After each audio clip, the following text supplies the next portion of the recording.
Hi, I'm Rebecca Henderson, the 2020 American Dental Education Association Allied Dental Educators Fellow. I'm here today to facilitate a discussion titled ADEA for the Win, to allow you to appreciate the general structure and function of the American Dental Education Association and to acclimate you to the primary resources available to ADEA members for professional development in the areas of teaching, scholarship, and service. Hopefully, this presentation helps you to learn best how to leverage ADEA resources to help you navigate your academic career. Today, I have my friend and fellow dental hygienist, Amy Copeland, with us to enhance our discussion. Professor Copeland is the program director at Pacific University School of Dental Hygiene Studies.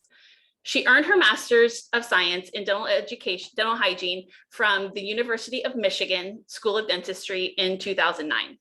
Prior to becoming program director at Pacific, she served as the Associate Dean for Interprofessional Education for the College of Health Professions. Professor Copeland has a robust history within ADEA and is the perfect person to help us familiarize with the structure and opportunities within ADEA.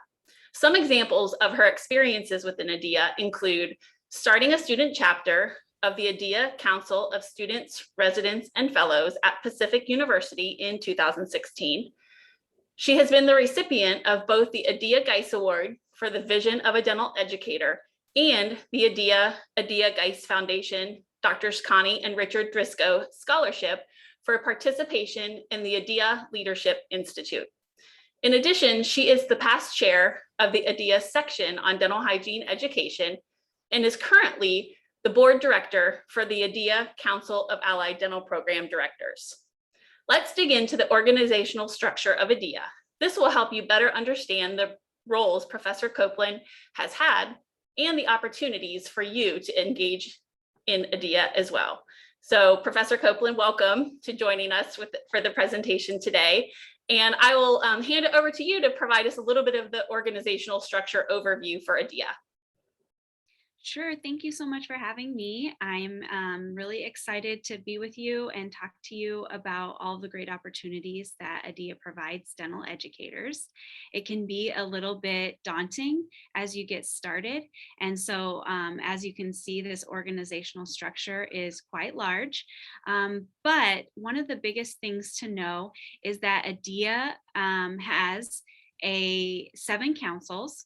And there are specific councils that each of us as allied faculty members can get involved in.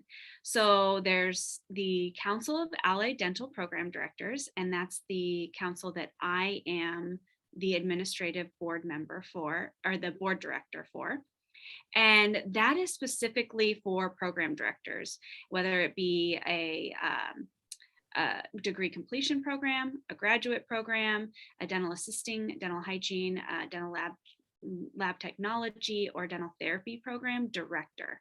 So if you're a faculty member, unfortunately, that is not a council that you can get involved with. Then we have the Council of Deans, which is the deans of all members from dental schools. And that includes, I believe, Canada and the US. So those are specifically for dental school deans. The Council of Faculties, which one faculty member from each of the members, dental school members, gets to choose one faculty member to sit on the Council of Faculties. And then the next one would be Council of Advanced Education Programs. So these are your graduate dental programs like prosthodontics, pedo, endo, perio, those kinds of programs. And then the Council of Sections. The Council of Sections is really the place for new faculty members in allied dental education to get involved. And you can see if you look down, the Council of Sections has many, many sections, and these are based on your interest and what you teach usually. And so when you look down on there, you can see that there's a section on dental hygiene education and a dental assisting education. So a lot of allied faculty members think that those are the only sections that they can get involved in, but you can get involved in any of these sections, and they all have leadership opportunities. The way that sections are structured is that each year they elect a new secretary that eventually moves into a chair-elect position and then a chair position. So it's a 3-year commitment, and you get to learn a lot about how ADEA works and get involved in leadership within ADEA. So I really encourage new educators to find a section, at least one section that they're interested in, and start attending their meetings and connect with them on ADEA Connect in their forums, and start attending their meetings at annual session, and think about potentially putting your name in as secretary. And then there's the Council of Students, Residents, and Fellows, which is our student council.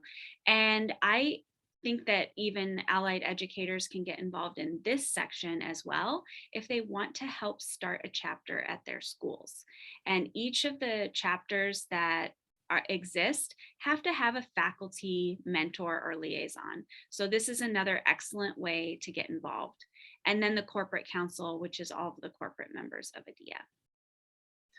Awesome. Thank you so much for that overview of the structure, and also for planting some seeds of some other terms with like ADEA Connect that we're going to review here to, it's much like our students, coming to campuses and navigating new programs and new schools and new classes. We as faculty members, when we're acclimating to a new school or to, this aspect of our professional career, we get to know ADEA, but there's a lot of resources. And so hopefully today we're helping to kind of navigate and kind of define these terms and become a little bit more familiar with this.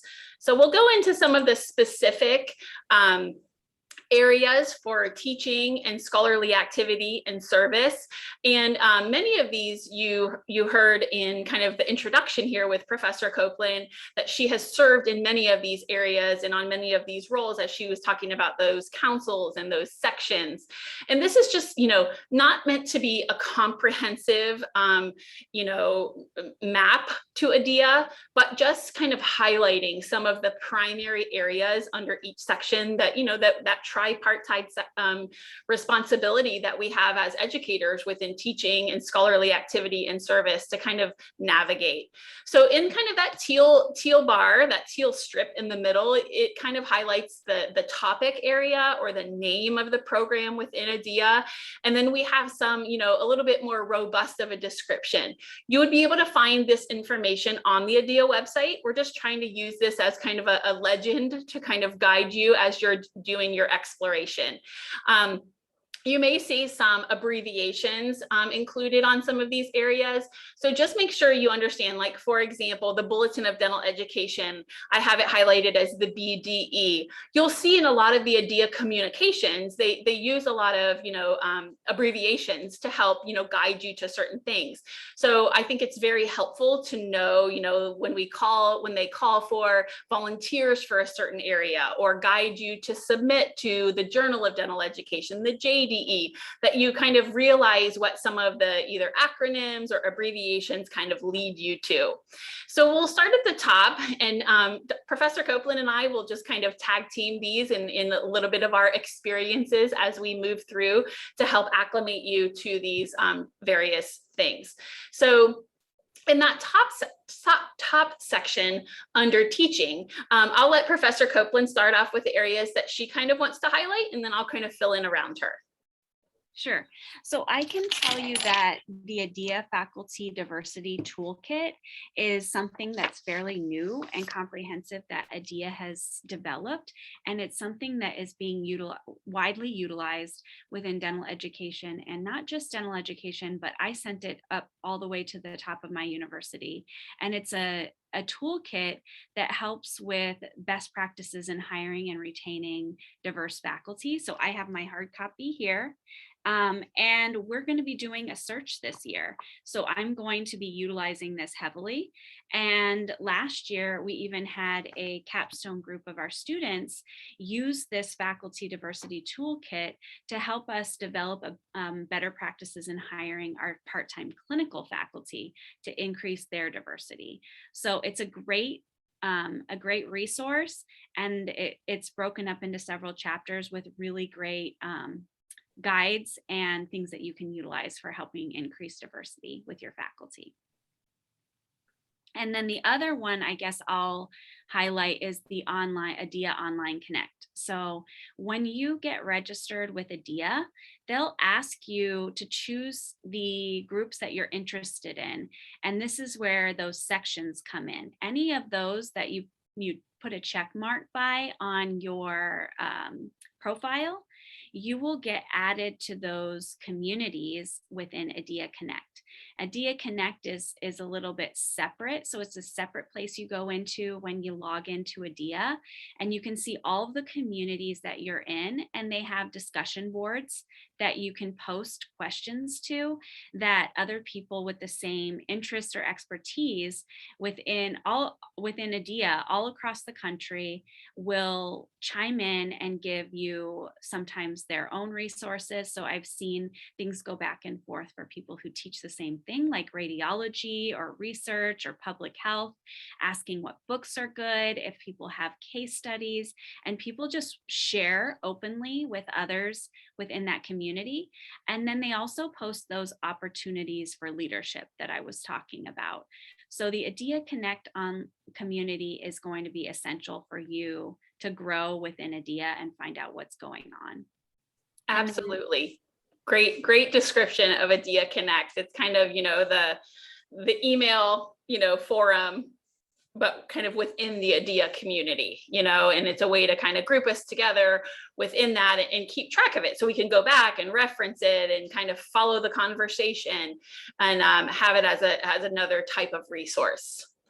And I'll talk a little bit about the ADEA We Teach, and I'll just be very brief. It's kind of just a focused area for teaching. So there's some basic kind of general types of teaching principle resources, some different pedagogy concepts within there, but also it's another place where you can, share teaching resources. So if you do teach a particular area, such as oral anatomy or oral radiology or, any perio, subject, and you've developed an activity or, anything like that, it's another place that you could share those, to other people from other institutions, and vice versa. If you're searching for an idea for an activity or maybe you might not need to reinvent the wheel. Someone might have already created a similar type of activity at their institution and shared it in ADEA We Teach. So it's a great place to start, for teaching.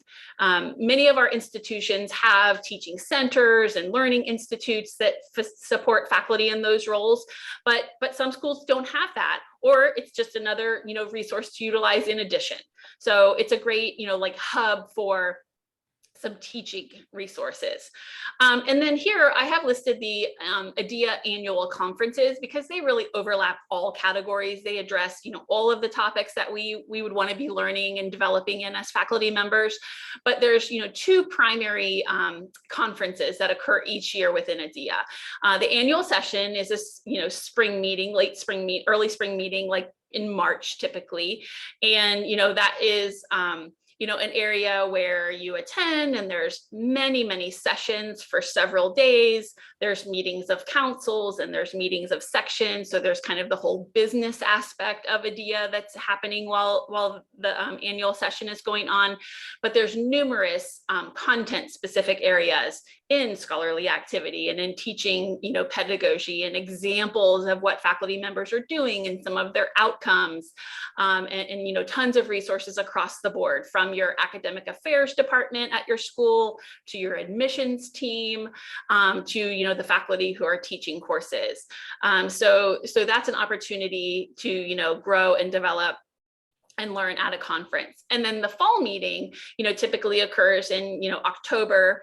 And this one is oftentimes kind of targeted by section and by council, and in a lot of, more content specific areas within those meetings, within those topics or those categories, and not quite so broad, all encompassing as annual session is. I don't know if you have anything else to chime in on that, Dr. Copeland, Yes, Professor.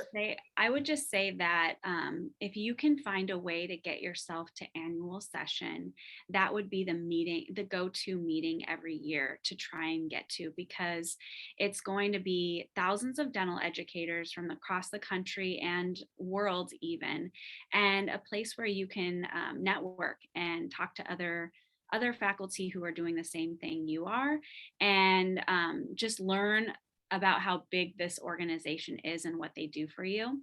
And then I would say you can't underestimate just that collaborative aspect. So if you start to throw things out on ADEA Connect, and then you come to an annual meeting and you get to meet the person or the people who are teaching the same thing as you, those are going to be resources that you have year round and people that you can go to and ask questions of. I went to my first annual session as a graduate student, and I met my soon to be boss at an ADEA annual session. So there's always opportunities to grow and advance, and being at these meetings are going to be key for that.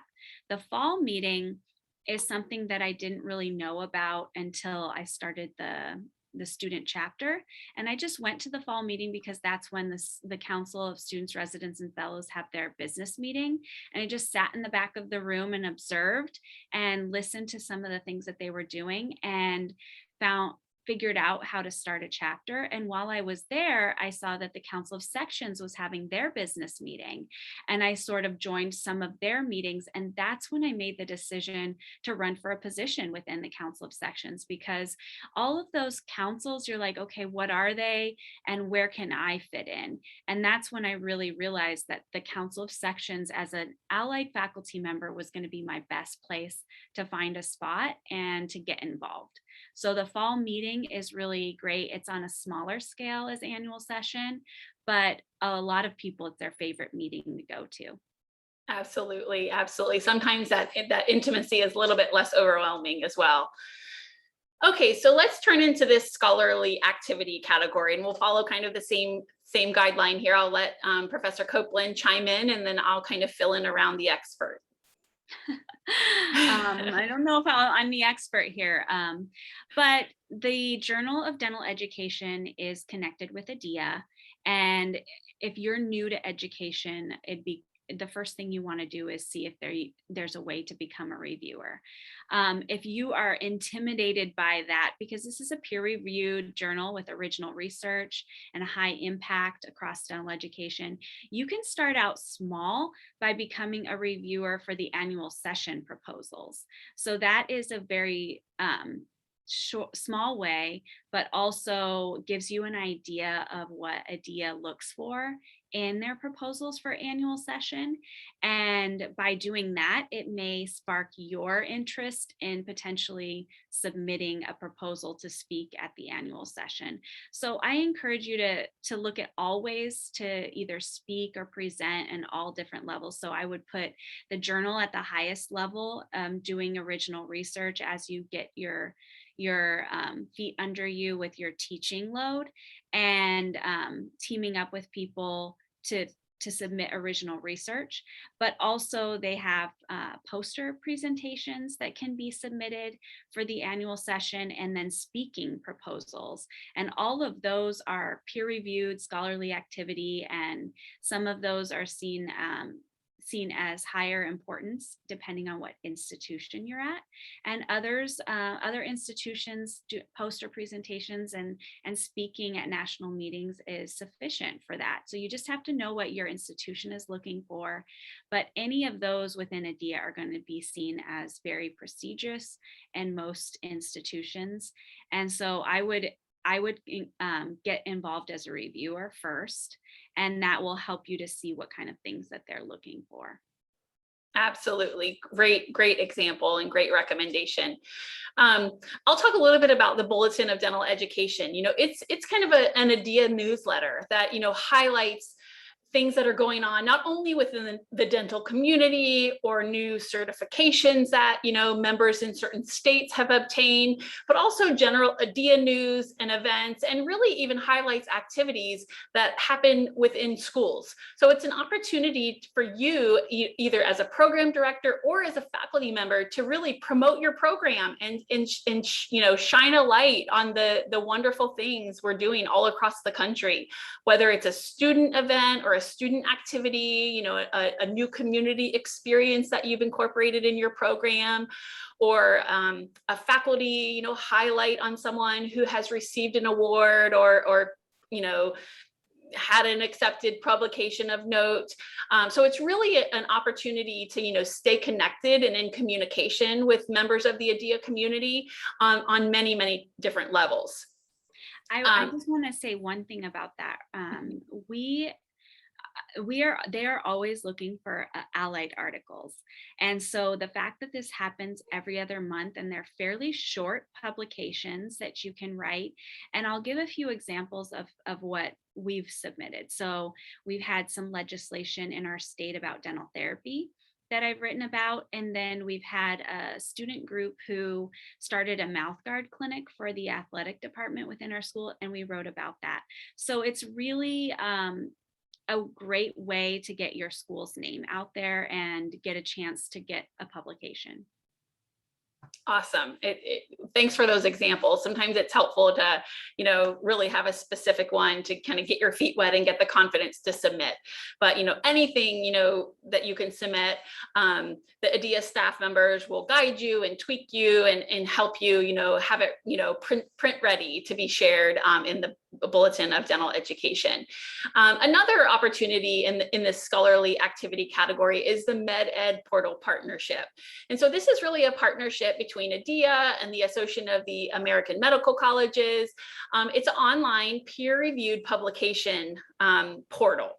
And so it may not be the focus for that clinical, that primary, evidence-based, laboratory type of research that, we were talking about that might, fit into some other journal categories. But MedEd Portal has many different aspects and opportunities, kind of maybe, I don't know if I would use the word non-traditional, but other types of communication opportunities. They have, different sections such as education innovation, for example, where you can, talk about an academic activity or program that you developed and you held or you implemented within your school, and some of the outcomes from that are a good way to, or a good presentation or a publication to submit to MedEd Portal. They have, very robust guidelines that kind of provide you a nidus and an opportunity for publications that highlight all the different aspects of faculty activity. So they provide some, non-traditional ways to share and disseminate some of the activities that you're doing within your academic institutions. So it's great to, use as a resource. Again, if you're looking for ideas in teaching, or you're looking for, even ideas for scholarly activity or for a research publication, there's good, examples of innovative things that people are doing and some of the different types of outcomes that they have encountered and shared into the MedEd Portal. So it's really fun to peruse that site because it's a little different than kind of the traditional type of journal that many of us tend to submit to and publish in. And go ahead, were you gonna add something? I was gonna say it is rigorous though. So they do have a rigorous peer-reviewed process. And one of the things about it is they want whatever they accept to be able to be available open access to other educators.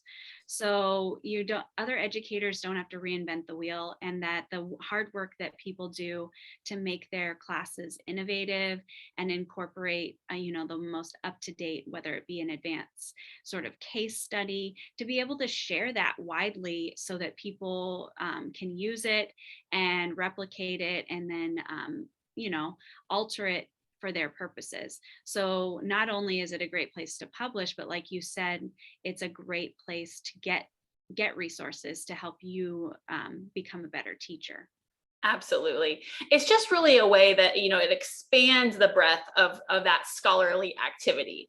Scholarly activity doesn't mean, do research and publish results with, a significant value. There's so many other types of scholarly activity and publications and really important work. I think it's a wonderful way to kind of encompass that. Like you said, it's very rigorous in the peer review process, but it kind of spreads the wings, opens it a little bit wider to kind of scoop in some other types of activities for publication.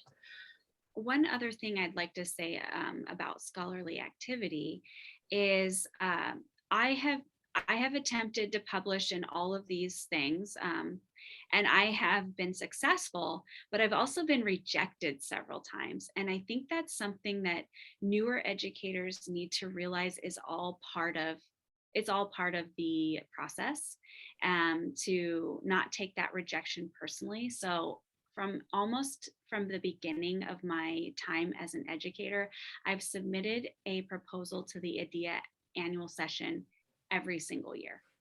And I've gotten rejected at least as many times as I've been accepted. So don't let it discourage you. Just learn from it and try again the next year.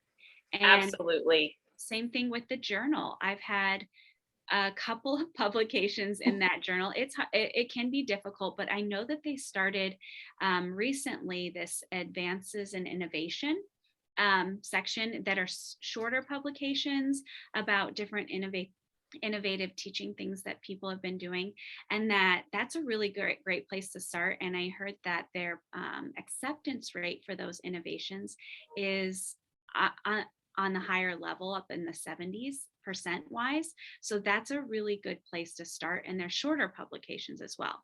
So just stick with it and keep trying, and don't take any rejection personally. Absolutely. Perfect segue into the last topic in that category for back to the ADEA annual conferences, because at those conferences, they do have sessions to help you with your scholarly activity and your submissions and your publications. Oftentimes the Journal of Dental Education and the MedEd portal have sessions that say, help you to prepare to, submit to our journal or our portal. They have, some of the editors and some of the reviewers available for feedback. If you have, a publication in progress or a topic that you're thinking of submitting, you're able to talk to them and get some feedback before you even submit. So, those annual session is really beneficial and has many different topics that could support your progress and your preparation for your scholarly activity. All right, so we'll transition here into the last category of service. And, this is the area where we, Professor Copeland has really, shined throughout the different aspects of ADEA and all her activities in sections and, councils. And so I'll let her kind of talk a little bit about this category. And again, I'll fill in around her. Yes, so we've already touched on the section participation, which I think is the best way for an allied educator to initially get involved.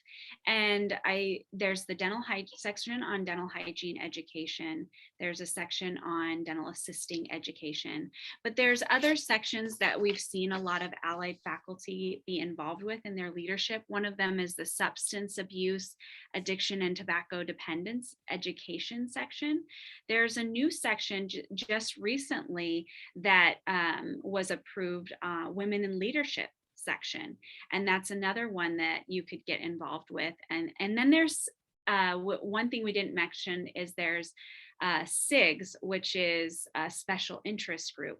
And a special interest group can get started to see if they can have sustained leadership over time and potentially eventually become a section. So a SIG is something that is just starting out, and there are even more SIGs. So there's a SIG on interprofessional education, there's a SIG on graduate dental hygiene education, and those also have those secretary to chair-elect chair type positions that are a 3-year commitment. And truly, it's not that time intensive to do it, and each of the positions, has specific roles within those sections. So your secretary year is often spent doing newsletters for your section. Your chair-elect year may be coordinating a submission for annual session for your section that meets the interest of your section members. And then your chair year, you're often running the forum meeting at the annual meeting.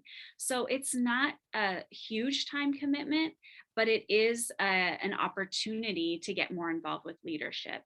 And then after that, you can grow even further within ADEA because each of the councils has an administrative board, and you can run for a position within their administrative board that does a similar succession where you move through the positions.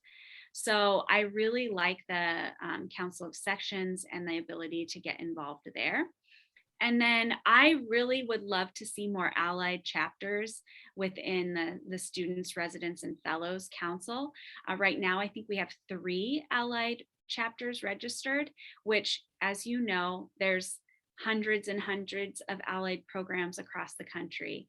And they really, because we have a shorter program, they really need a faculty mentor to help kind of make sure that that information gets carried forward in the short amount of time that they're students with us, and mentor them to become leaders, because they really do need to have that voice within that council, because they represent all students and residents and fellows. And right now they have a need for more allied student voices. Absolutely. Did you want to talk about the leadership development programs? Sure. I'll highlight some of these.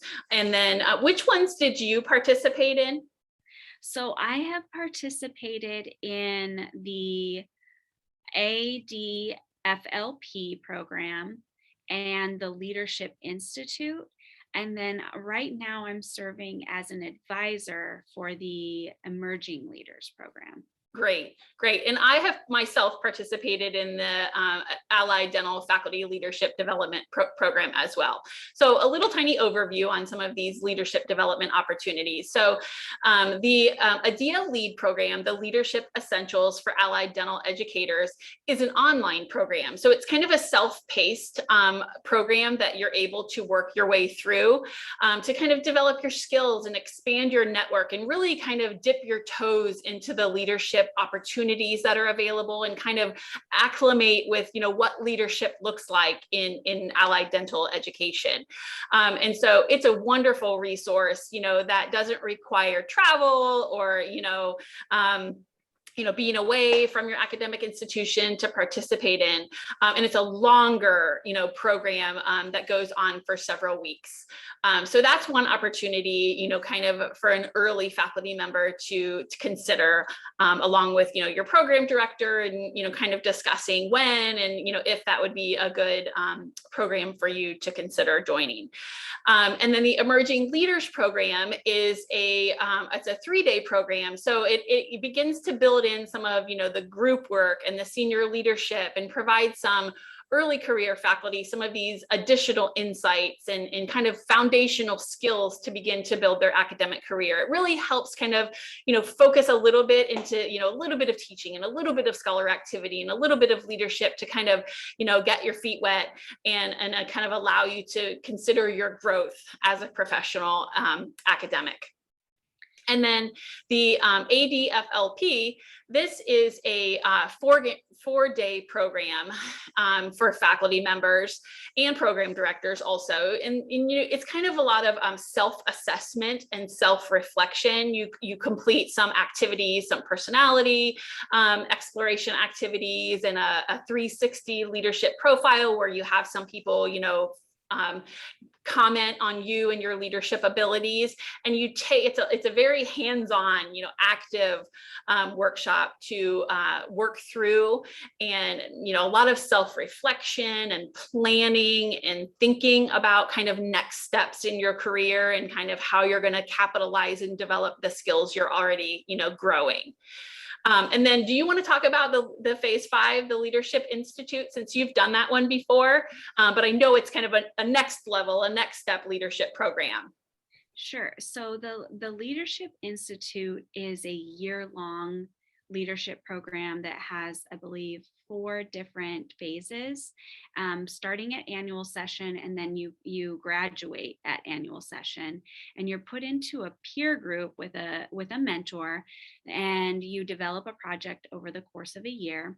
And I loved this program because I really bonded with my teammates, and it also broadens you from allied education because these are going to be dental educators as well. In fact, when I participated, there was only one other allied educator at the time. So it gives you kind of that bigger picture view of dental education. And I would say too, one of the things about the Emerging Leaders Program is that's a year-long program where you work with a peer group as well, but you only get to meet the face-to-face one time, whereas the Leadership Institute is you get to meet face-to-face multiple times throughout the year, and then you do work in between. As far as all of these programs, though, I would say your biggest question is funding all Sure. the time. Of course, we want to do these programs. Of course, we want to grow as leaders, but the funding can be a, a real challenge for us in our allied programs. So the difference between the Emerging Leaders Program and the ADFLP program is that year-long project and and the requirements for your experience. So for the Emerging Leaders Program, they want people who are new. So if you want to do that program, you have to be in dental education less than 5 years. So if it's something you might want to do, be planning. Am I going to do it in my 3rd year, my 4th year, my 5th year? After that, you really can't do it because they're targeting new educators, emerging leaders. Whereas the ADFLP actually wants you to have some experience before you go. And they want you to have about 5 years of experience. So you could do all of these programs if the timing is right. And then the Leadership Institute is also somebody who is more advanced in their career and ready to explore greater leadership opportunities. And it's pretty expensive, you know. So in addition to the cost of doing the program, it's also funding each of the different travel experiences throughout the year.